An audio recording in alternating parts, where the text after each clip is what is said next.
Ladies, and welcome to Face the Tribune with the legendary Rolando LaRosse. I am your co-host, Chris Garcia. It is an absolute fantastic Monday today in Las Vegas. We're cooking a little bit, 105 degrees, but it's a wonderful, wonderful day. It's a great day to be an American. With that, Rolando, how are you feeling today? I'm doing fine. I'm doing actually not bad for a Monday. And I keep talking about this. People, man, for Christ's sake, about this. It's the leak. Oh, man. The leak. What leak? It is a bug. Yes. And today we are going to have here Michael McDonald, the chairman of the Nevada Republican Party, the state Republican Party, and we're going to ask him what he thinks about my Theory on the bugs? Huh? Theory on the bugs? Yeah.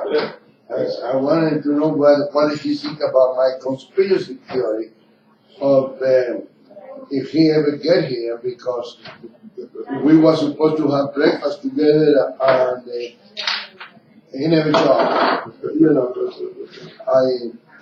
I don't know why, but he didn't show up.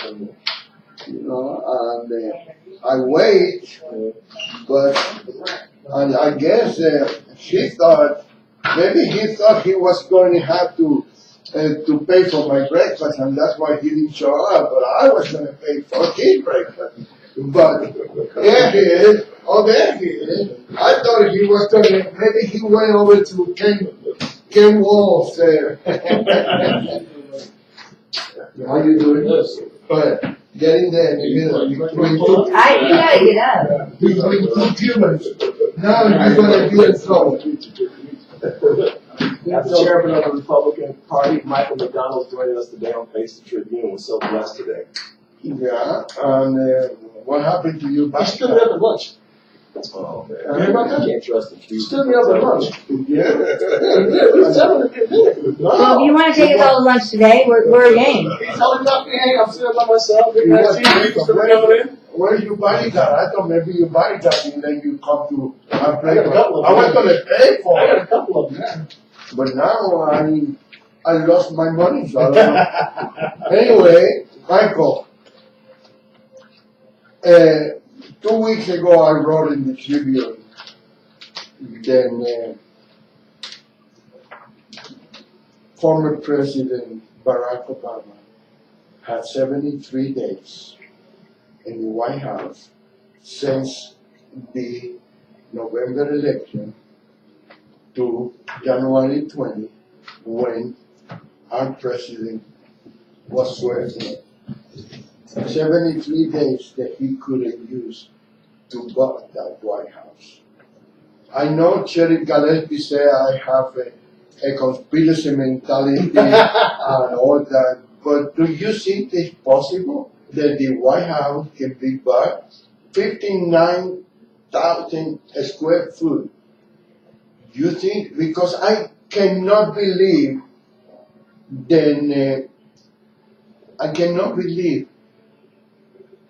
that Donald Trump, President Trump, could be that unlucky as to have so many people leaking his information. He's pretty good in having people to be faithful to him and loyal to him. Very low.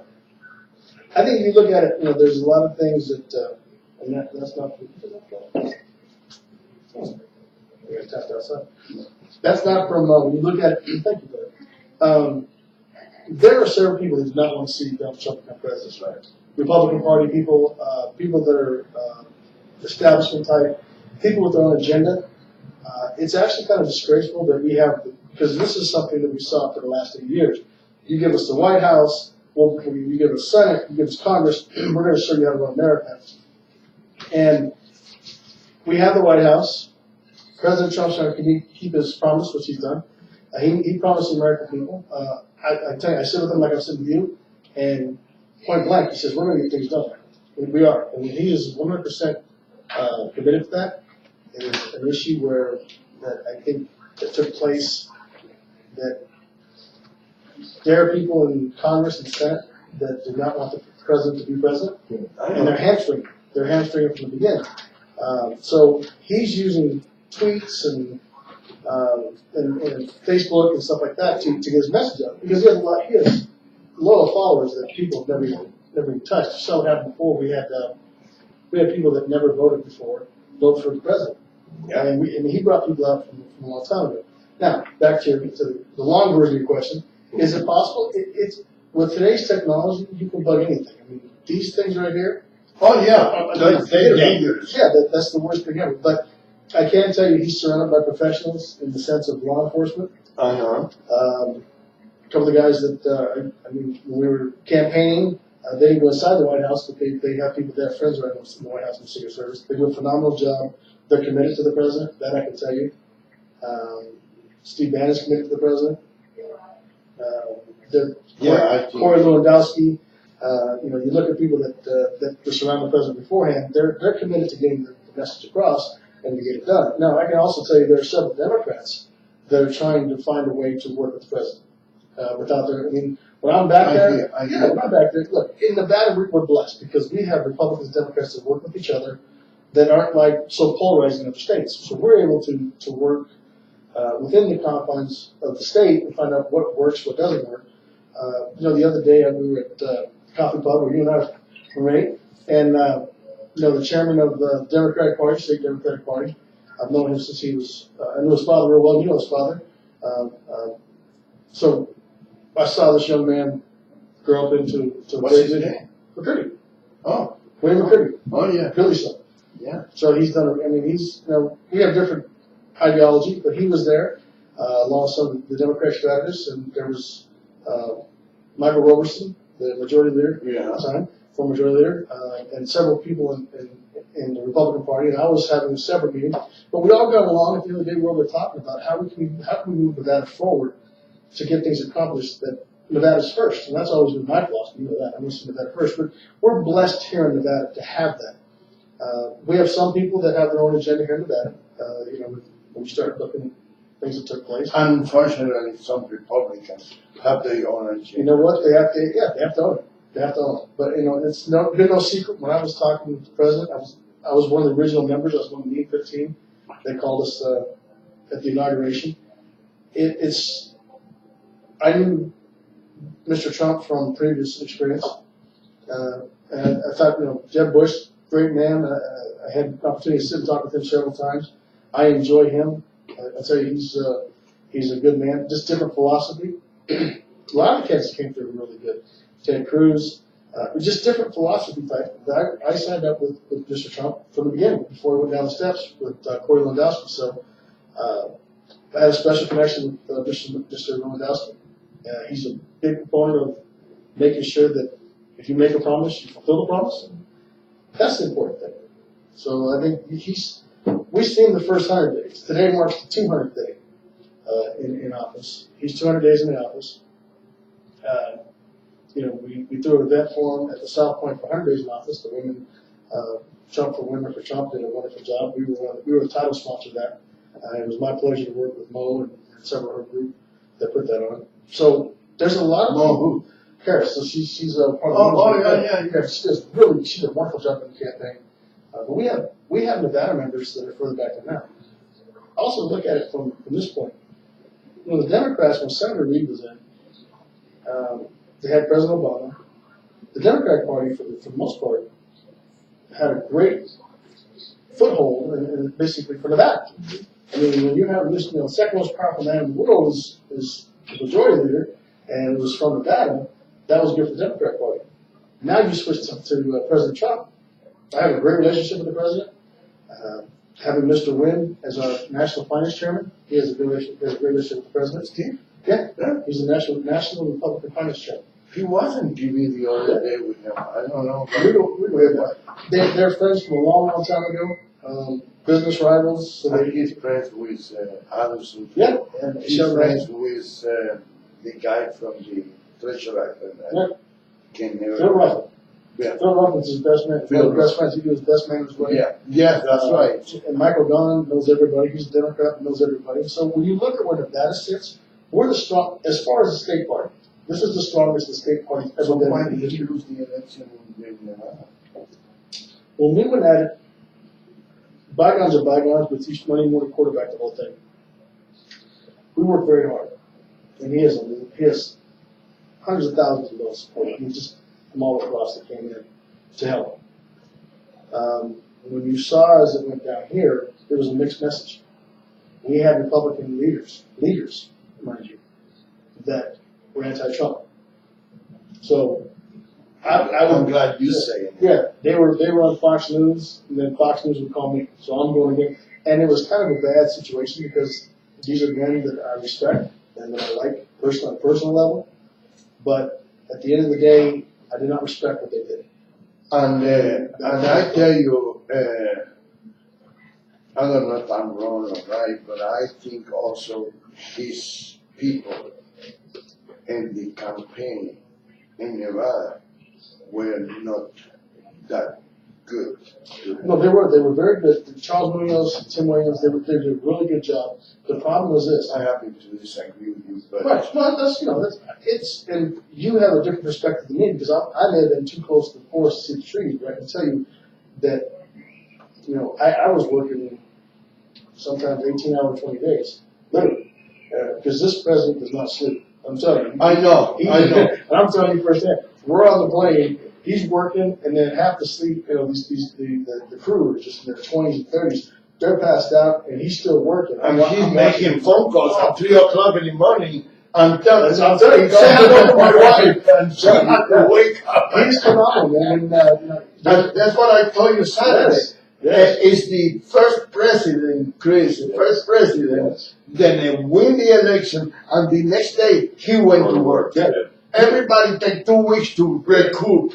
And he went right to work. He went right to work. And it was And funny. today he's in vacation and he's working. No, he's still working. No, there's times when during the campaign there would be, I would get down here with Charles and Tim, and we would get down here till about midnight or plus, and 3 o'clock in the morning, phone calls from National Trump campaign or the president himself, saying, all right, where are we at? Where are we looking? I'm going to be in Arizona. I'm going to be in Texas. So I was blessed to campaign for him, not only in Nevada, because we had a really great, the men and women of the Nevada Republican Party did a phenomenal job.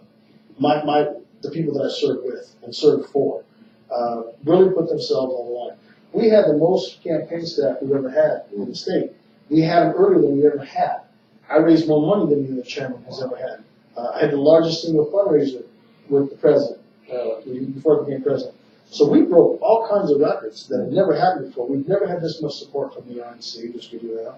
The leadership that came out of Back East. So when you looked at it, and I laid all that on the table for you, think we're going to win. I mean, you got to look and say, you have all that, we'll win. And plus we had a lot of stuff. But the problem was the internal fighting where if you look at what Senator Reid, the Democrats have done, and Republicans need to learn, this is what works. You can have your own agenda. That's fine. We're not. No. I mean, Reid have his own agenda. No. I'm not saying Reid. I'm talking Republicans. Because I can tell you when Senator Reid lined up the Democrats, this is where we're going, they went that way. When we lined up and says, okay, here we're going, there are people that are fighting. Because you can't have a mixed message. There's a message coming from me as chairman of the Republican Party of Nevada, and as the RNC member, the Republican National Committee member for Nevada, and then you have elected officials that are going the opposite direction. So you have people that are basically down, that are sitting at home, going, wait a minute, who do I listen to? I'm watching Chair McDonald on Fox News, and I'm watching elected official on Fox News, I'm watching McDonald on CNN, I'm watching elected official on CNN, and they're conflicting stories. So, you started to see that there was a problem. But the president knows that. Yeah, but could you fix that? I think it's fixed right now when you look at what the Because president. you are pretty much trustful in the state of Nevada. Most people trust. Yes. It's not. Yeah. They might don't agree with you, but they trust you. Correct. And I believe that it gotta be a reason. It gotta be a way where the Republicans become all Republicans. Right.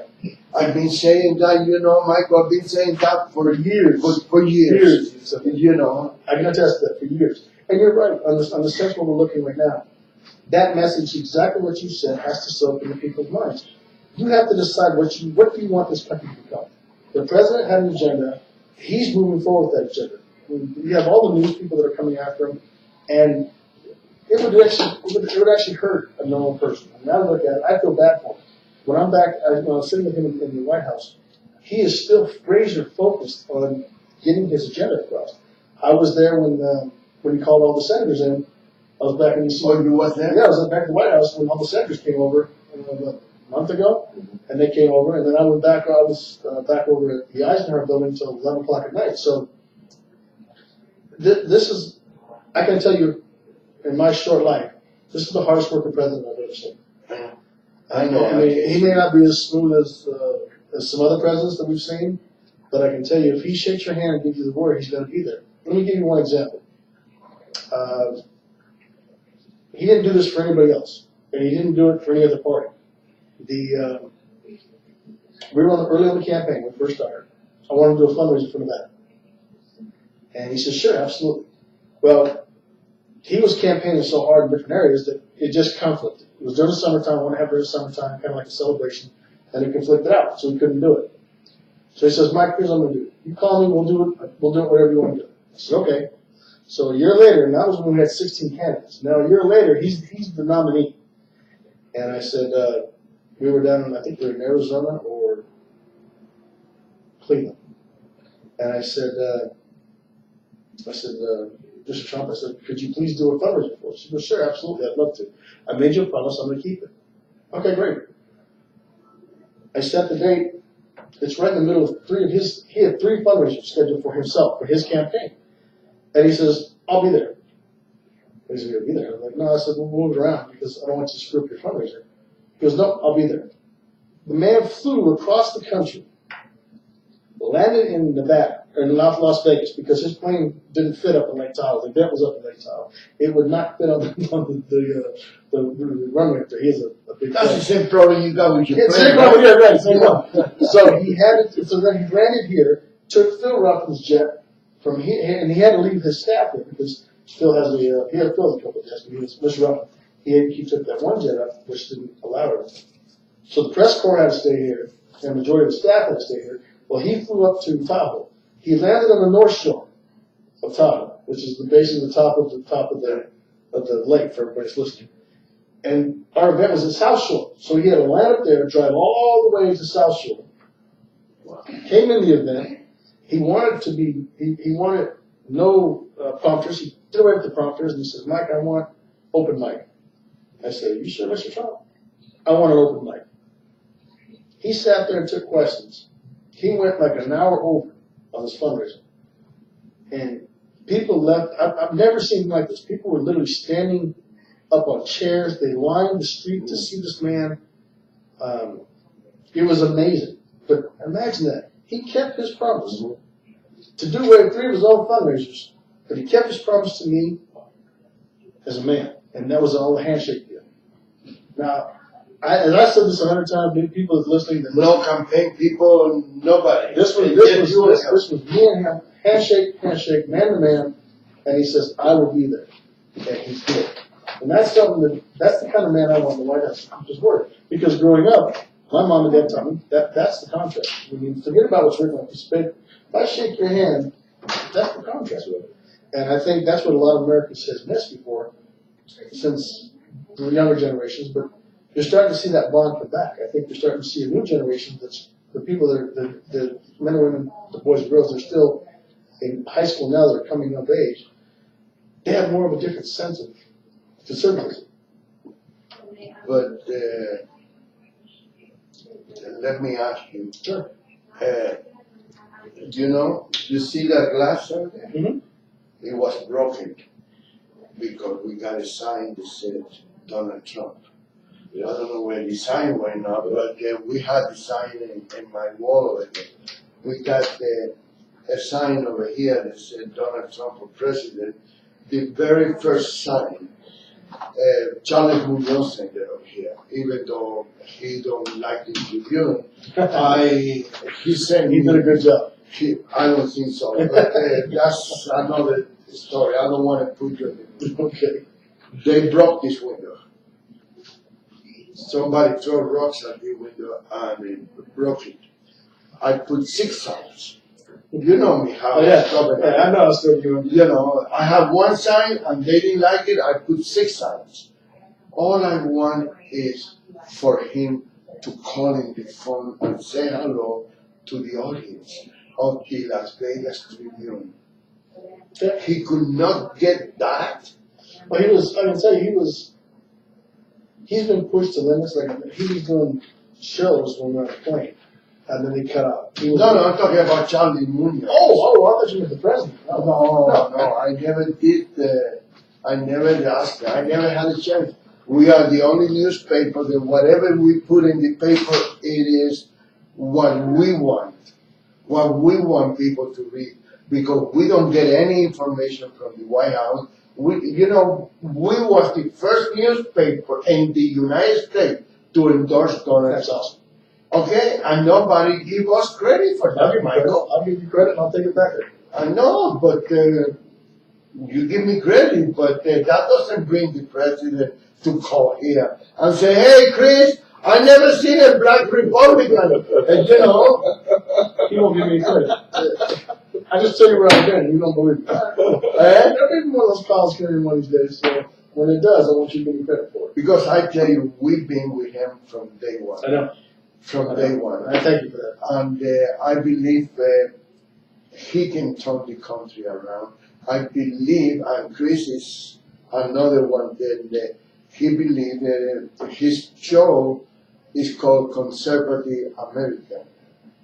And, it's not easy to find a black conservative, unless it's Ben Carson, But it's and that goes to messaging of the Republican Party. I think that I was a Republican elected in a Democratic area, and I was born and raised on the West Side. So for me, everybody knew what I was. So that's just when we became that's just Mike.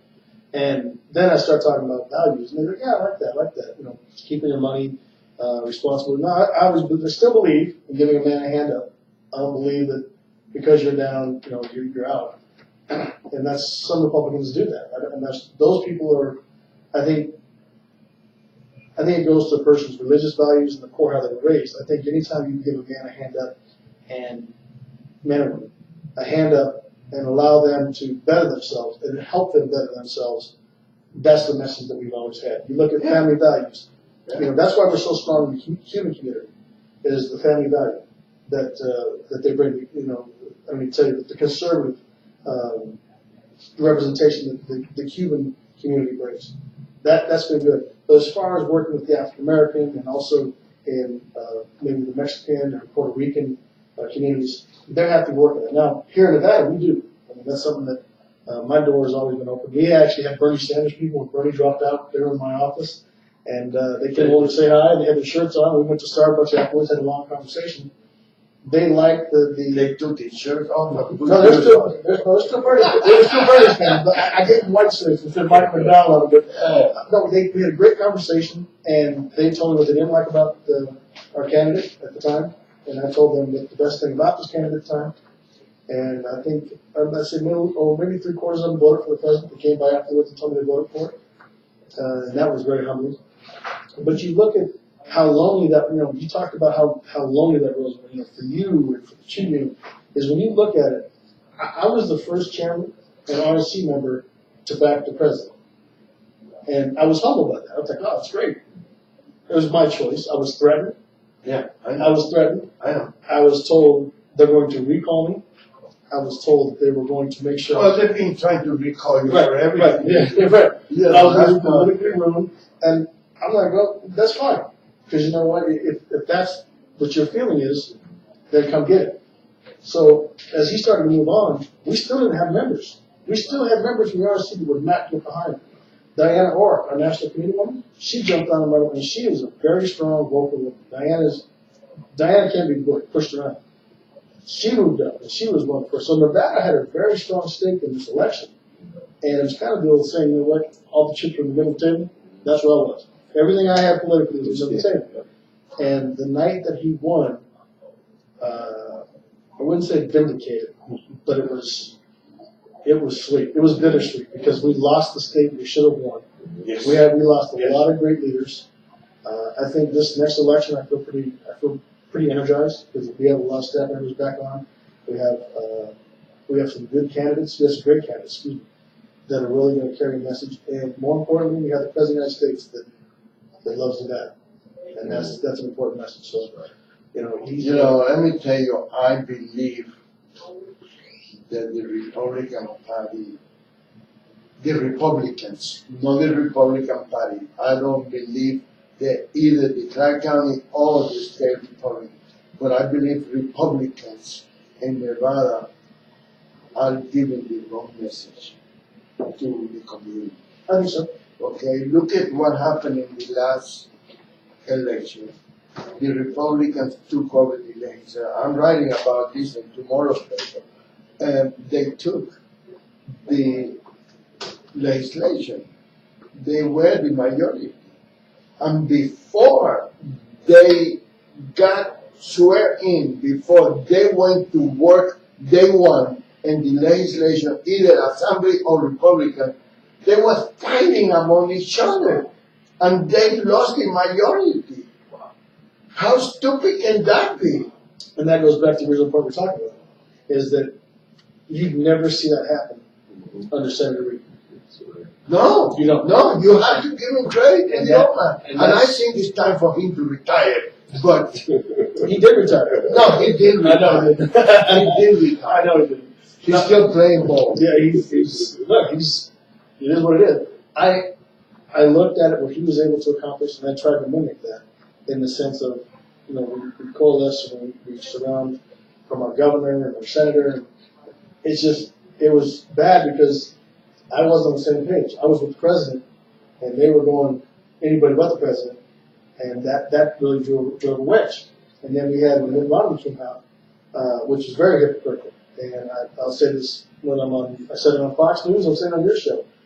You said it on Kevin Walsh show? I have not said on Kevin Walsh show, because Kevin didn't ask me. I'll tell him next week. Sorry. But He's a good guy. I did a show with him. Yeah, He invited me. he's very good. Yeah. But when you talk about, the first election 4 years earlier, the campaign came to me and says, Ron, the campaign says, we need to get the Ron Paul people on the conservative side that represents you to come over to us and work with us and get on board. So I went and I carried that message. And to their credit, the Ron Paul people, the conservative movement, the Tea Party people, they all came aboard and said, look, we don't believe in some of these values, but we're going to vote for them.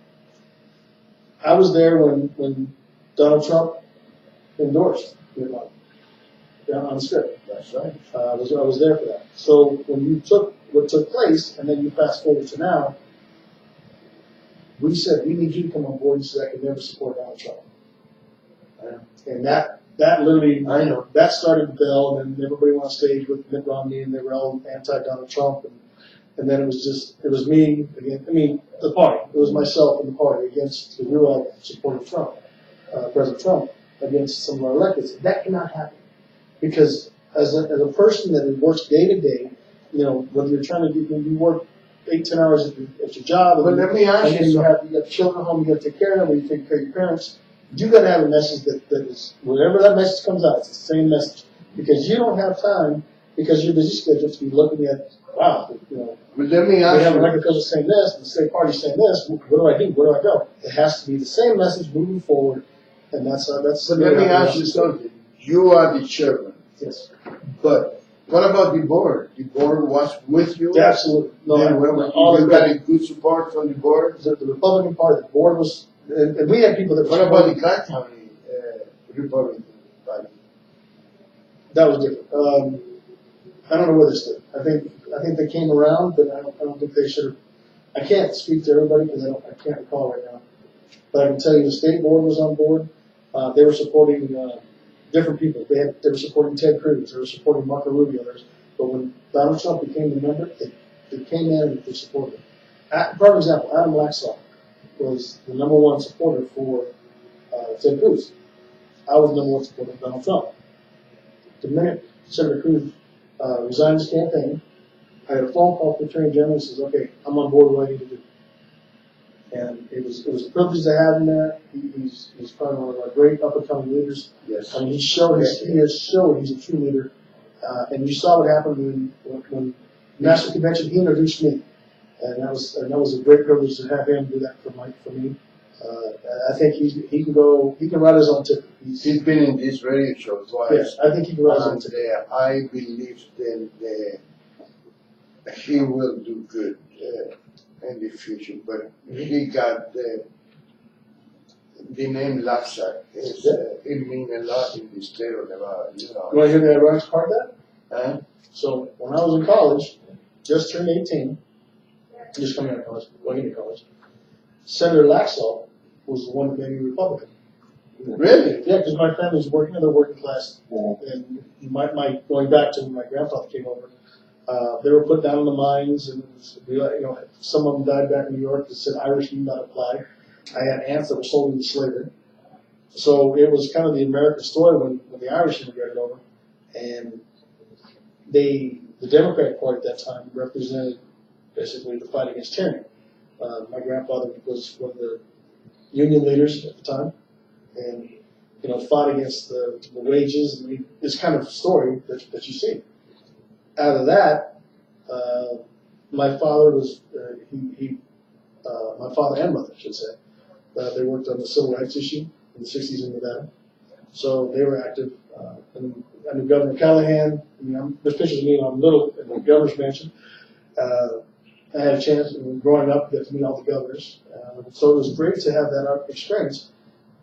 When it came time to register, I had a great conversation with Senator Laxalt, and we're going into UNLV, and what was going to be the part, so I became a young Republican, and it was under his guidance that made it happen.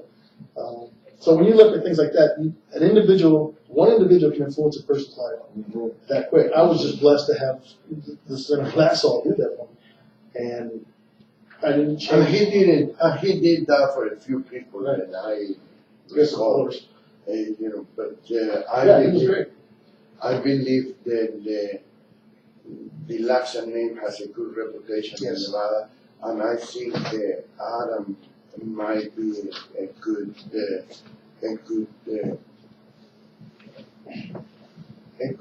symbol for Nevada. I think they will go in the right direction on the. I was very impressed with the young man. Because he's young. Yeah, when you look at where he is, he has the perfect name. Definitely. When he ran for office, he said this is what he was going to do exactly. His deputy Wes Duncan left the Senate, or left the Assembly, and immediately went to work for him. Has done a phenomenal Yes, job. that's right. Wes has been stellar. Anytime we needed something, and I couldn't get a hold of the Attorney General, he was there to take care of it. And that's stuff that involved the community, helping out community members. I mean, the lady that is his right hand person is the daughter of Barbara, right? Yep. Yeah, but I can't pronounce that. The candidates. I can't pronounce that. Yeah. But let me ask you something. Well, I guess that would be a stupid question for me to ask now, because if you feel that way about Adam Laxalt, so I guess it's not a chance to hear from Governor McDonald, right? Huh? No, you know what? No Governor McDonald for now? I enjoy. I wouldn't want to get back in the political arena. I enjoy it. Now, you know what? I enjoy what I'm doing now, and sometimes you can have anonymity. I thought it was gonna be like that with this job. I haven't had that, so I'm just kind of like, well, see. When you said the other day, we're shopping, and something that should have taken me like 10 minutes to go to the store. I was there an hour and a half. And I love that. I mean, I'm talking to neighbors, I'm talking to different people. They're worried about what's happening in the ward. So I talk to And that's because they know you. They know who you are. Right. It's not that you didn't go to them. Right. And And that's the best place. Oscar and I used to shop at Costco. So we would shop at Costco, and it was kind of like one of those things where you got everything there. People come up, hey, this is my problem. So I always carry my tablet, and I keep my messages on my tablet. Okay, what do you got? What do you need? How can we help you?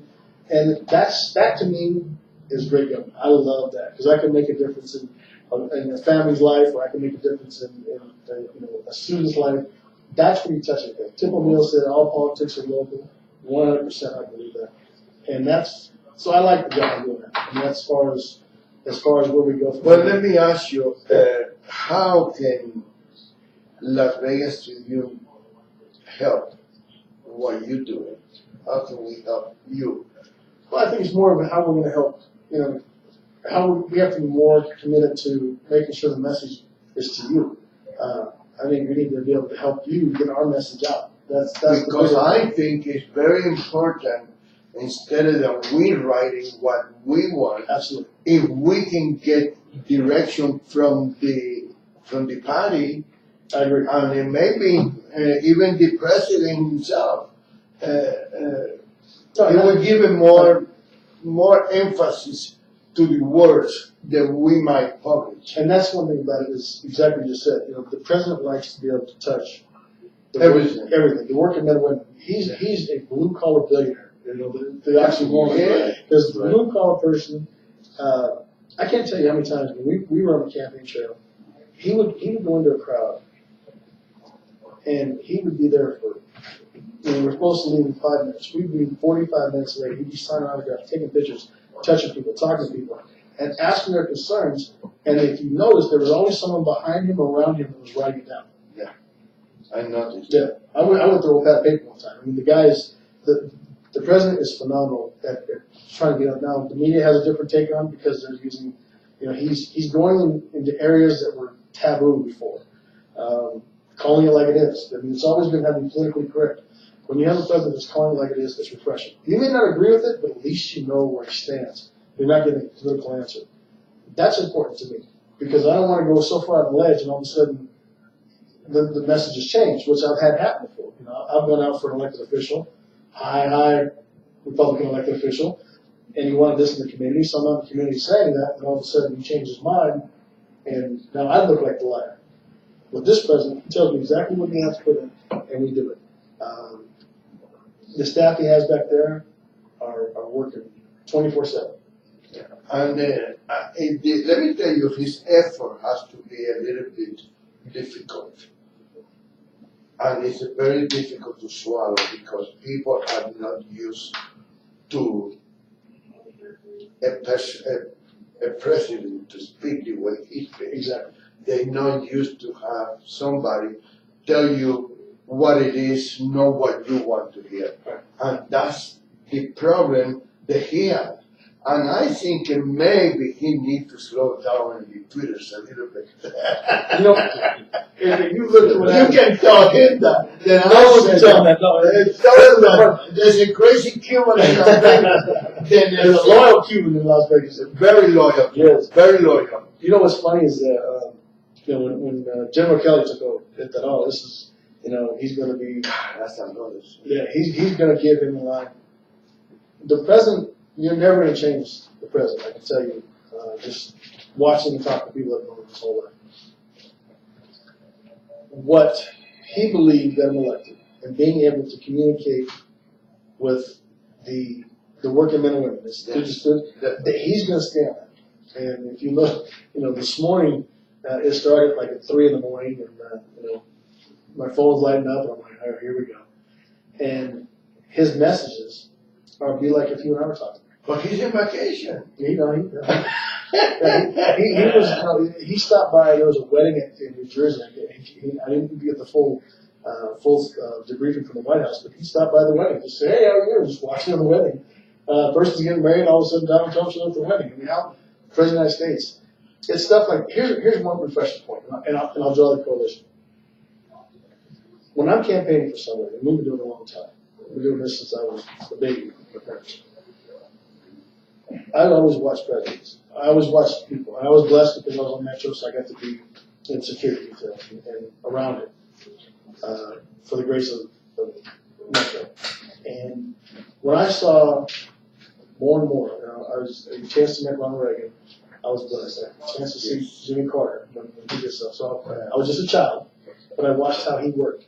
I like to see how a person with so much power interacts with the people and then behind the curtain. What I mean behind the curtain is politicians, when they're out in front and on that stage, they act one way and they're all jolly good. But when they get behind the curtain, how do they act? Is it just a front? Or That's where you have to do. And that's one thing I can tell you. President Clinton, he was the same whether he was up front or in the back. He was Chris. He was. If you like Bill Clinton up front, you're gonna like him in the back. He didn't change. He would talk to anybody. I mean, it was great. Then I watched.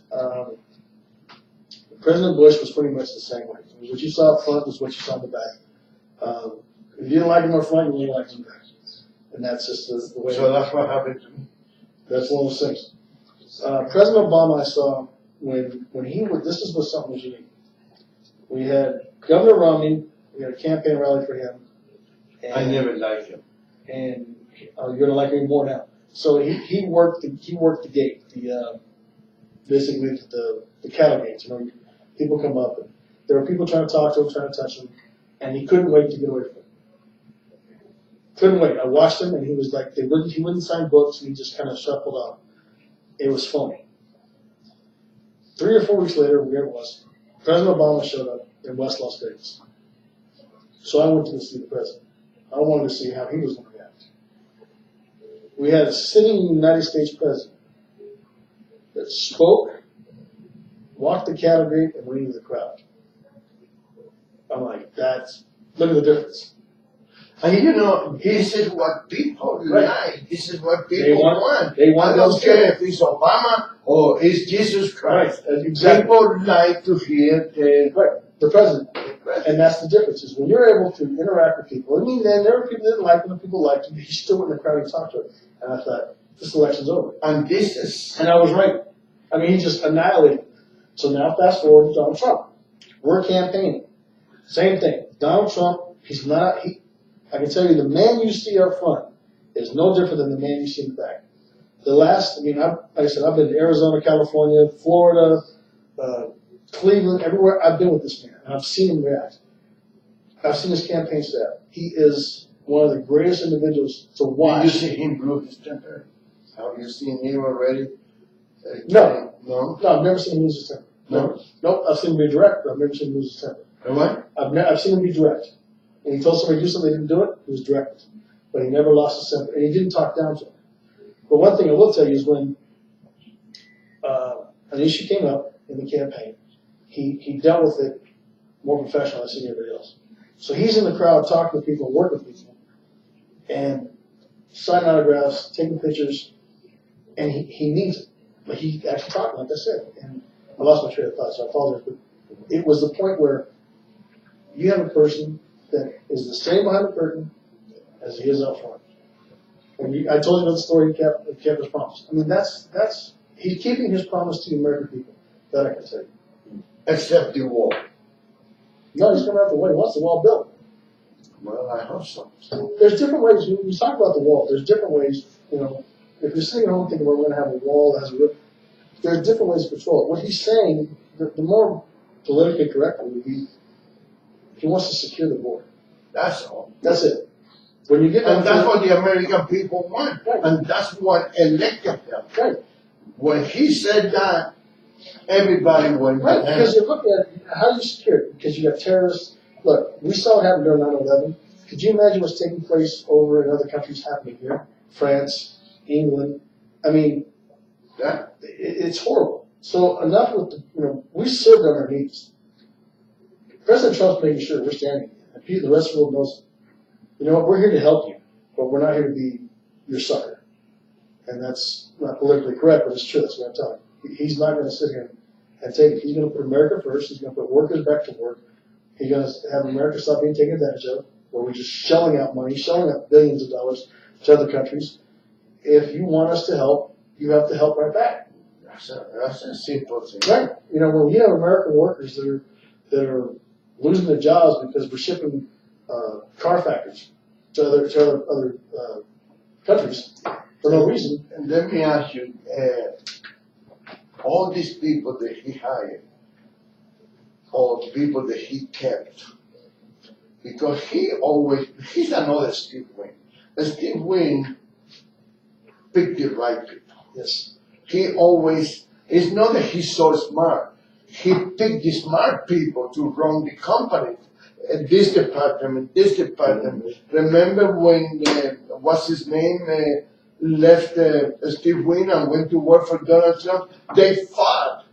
Trump and Wynn fought for this guy. I forgot his name now. He got a Spanish name. Actually, he was in the gaming control one time. Really? Yeah. Who was?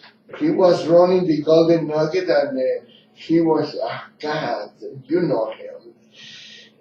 Barry Sherwood. He did. No, I know it wasn't Barry. He did a wonderful job on the Nuggets. Yeah, I missed it. He did. Remember we used to go, that was something Yeah. else. It was always top shelf. He went to Laffy. Yeah. I He saw went him to out, he's very successful in his own right. I saw him out, what's it like, maybe a year ago?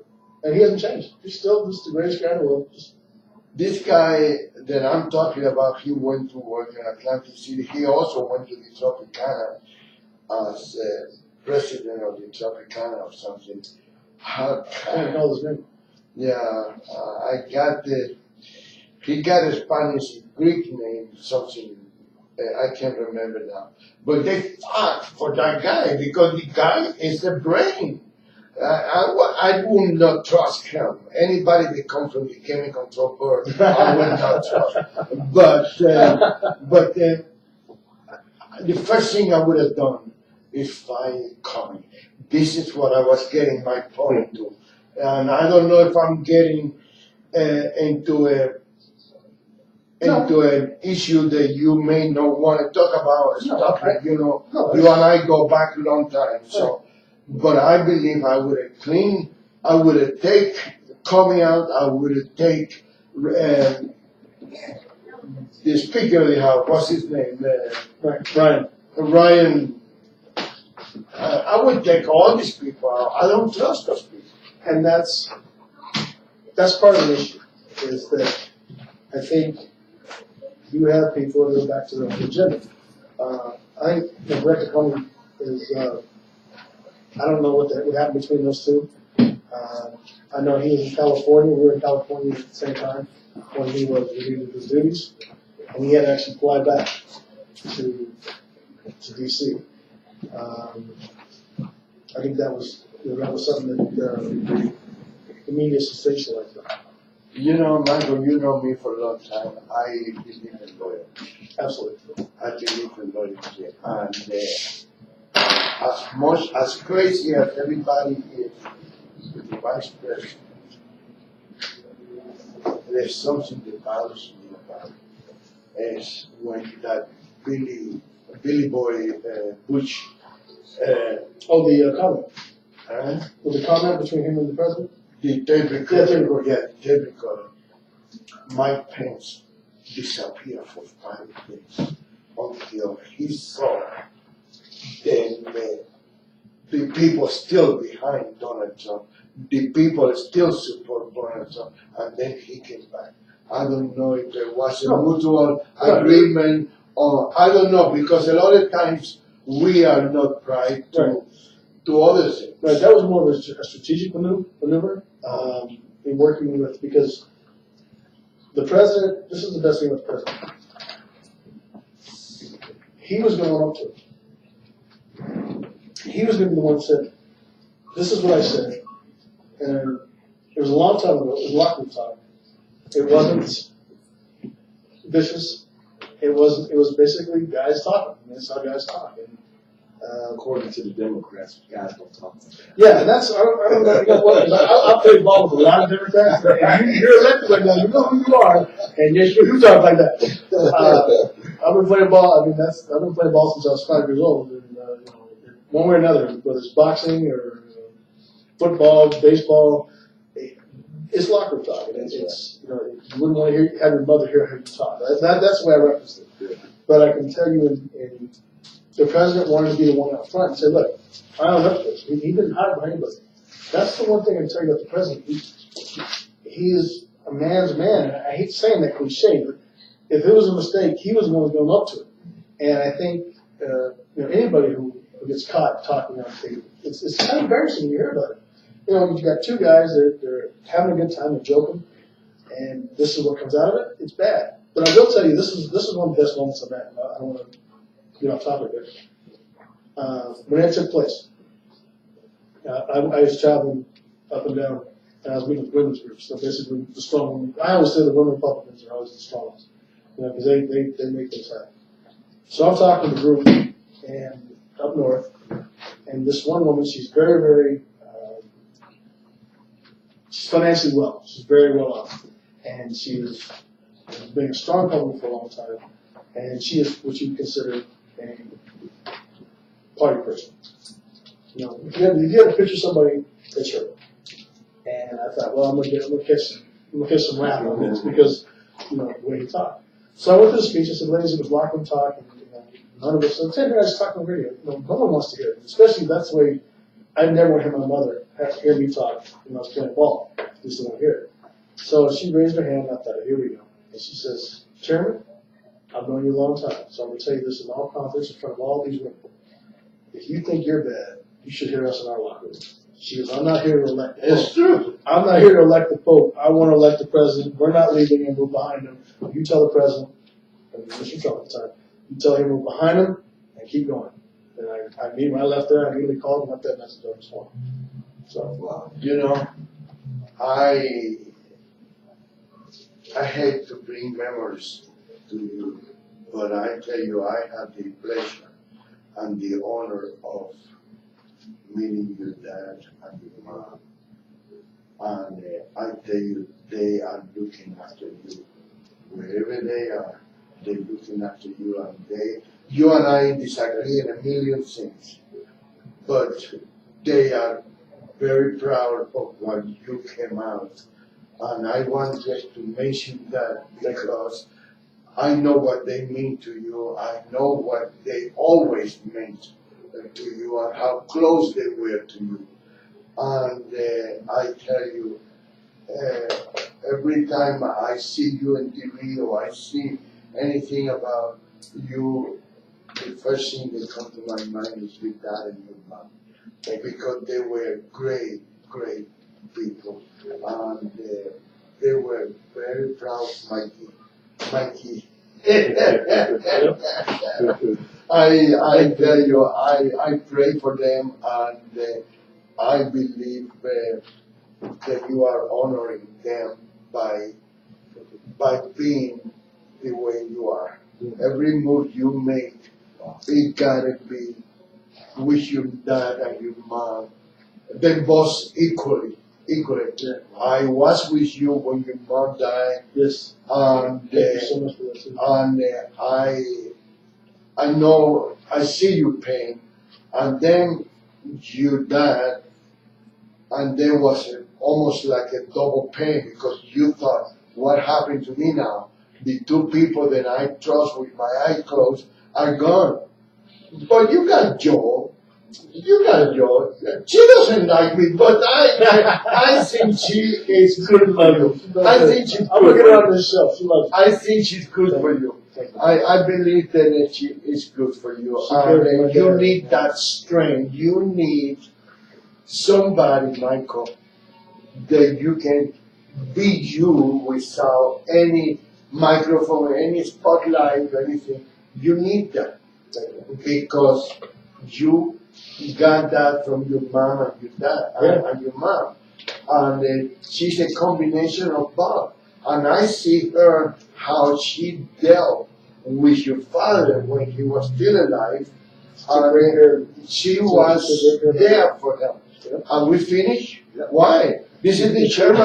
This is the chairman. Then you should have booked him for both shows. We're going to come back to part 2 then. We're gonna come back. So That's right. Can I invite it back? Yes. Absolutely. All the time. Absolutely. You want to stay for his show? I've got a guest for his show. He's going to guess. I'll come back. You can stay and you need your show at 1:30. Thank you. I got to work. Okay. I'm good. What, you gonna work? Yeah. You know I am, right? Yeah, I took time off in the morning to go him. I got stood up. Thank you so much for watching today. Face the Tribune with the legend himself, Rolando LaRosse. I'm your host, Chris Garcia. We're so blessed today to have the RNC chairman, Michael Montgomery. Thank you so much. He's welcome back anytime here. We love you so much, man. Thank you so much for watching today. God bless America. God bless our troops, and Godspeed to Donald Trump.